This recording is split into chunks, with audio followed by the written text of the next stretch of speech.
তাহলে নারকেল গাছের কথাটা বলবো, নারকেল গাছটাই কথা বলি। এই নারকেল গাছটার মধ্যে সুন্দর করে মোটা একটা জাডা অথবা হাসন মতো ওই যে হালাই দিবেন, এই হাসনটা কাজে লাগান, তাই না? কাজে লাগান। কাজে আরো করেন কি, এটার মধ্যে খোলা পাতলা কালিটা চোখ চোখ করে দিন, যাতে মানুষের চোখ লাগে না। এটাই তো বুদ্ধি করেন, পরামর্শ করেন। তা আসলে আমরা বলতেছি যে আসল বাড়ির খবর নাই, নকল বাড়ি লয়ে এটা মাতানি করি, এটা থাকার জায়গা নাই। আল্লাহ তাআলা বলছে একটা জিনিসই, যে আমি আপনি দুনিয়াতে যত কাওলা করেন আমি আল্লাহ আপনারে কাওলা করতে দেই না। যেমন আপনি করে চেলাফেলা লইয়া এই দুনিয়াতে ফেরেশানি আছেন, আল্লাহ বলছে যে আমি তোমরা লইয়া অনেক ফেরেশানিতে আছি।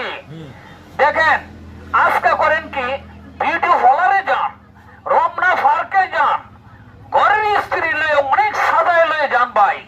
তাহলে নারকেল গাছে যদি নজর লাগে, আজকে একটা মহিলার গায়ে কি হাত শুন যারা বান্ধন জানা ভাই, এটা নজর লাগতে পারে না, এটা পুরুষের দোষ, মহিলাগুলোর দোষ না। কথা ঠিক না বেটি? কথা ঠিক। আসসালামু আলাইকুম।